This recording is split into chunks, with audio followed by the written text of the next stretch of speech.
Baik, terima kasih Pak Menteri. Assalamualaikum warahmatullahi wabarakatuh. Sampurasun.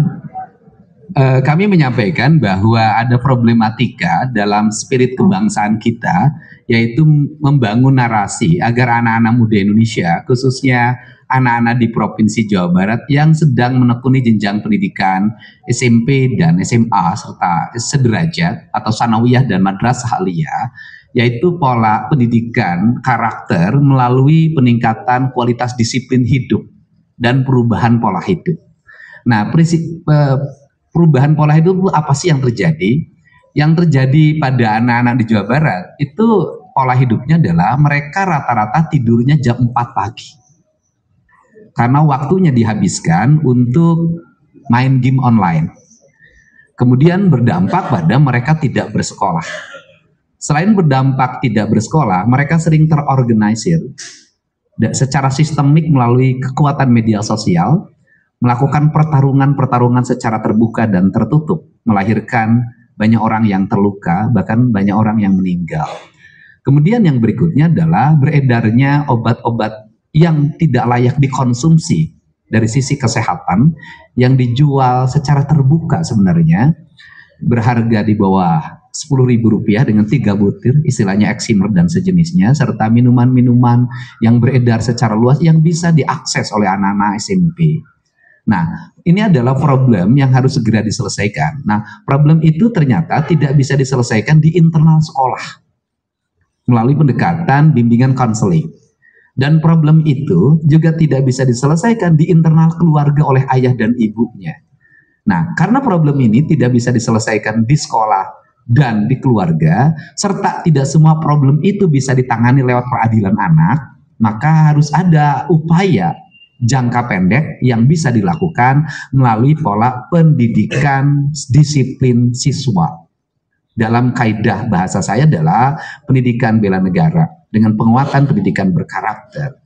Maka kami menggandeng lembaga TNI, karena TNI memiliki pengalaman dalam melakukan pola pendidikan, baik untuk kalangan militer maupun kalangan sipil. Di kalangan sipil dikenal namanya prajabatan. Di kalangan sipil hari ini untuk masuk industri banyak yang dilatih di Dodik Pangkodam 3 Siliwangi Lembang untuk membangun kebugaran. Nah, metodologi pendidikannya yang kami sampaikan tadi ke Pak Menteri adalah yang pertama adalah pembangunan kualitas disiplin. 1, melepas HP. 2, melepas tradisi bermotor. 3, melepas minuman keras. 4, melepas obat-obatan terlarang. Kelima, melepas konsumsi zat adaptif lainnya yang merusak saraf dan pikirannya. Dengan membangun pola tidur maksimal jam 10 malam.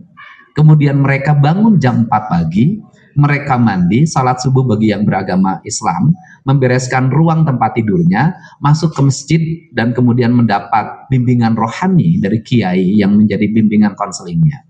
Setelah itu mereka sarapan pagi, setelah sarapan pagi mereka berolahraga, setelah mereka berolahraga mereka langsung mengikuti ruang kelas pembelajaran sebagaimana dia didapatkan di sekolah. Kami mendatangkan guru dari berbagai tempat, dan kemudian setelah itu mereka salat duhur, kemudian istirahat. Setelah istirahat mereka mengikuti program minat dan bakat melalui pendekatan olahraga. Dan kemudian maghrib dia masuk masjid lagi, belajar ngaji lagi, kemudian sampai isya, dan kemudian nanti mereka makan malam dan kembali ke tempat mereka tidur untuk tidur malam.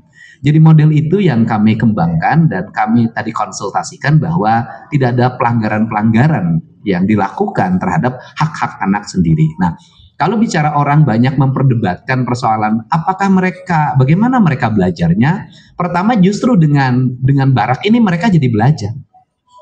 Mereka jadi ada gurunya. Kenapa? Karena selama ini mereka bolos. Mereka tidak pernah belajar, bangunnya rata-rata jam 10 siang.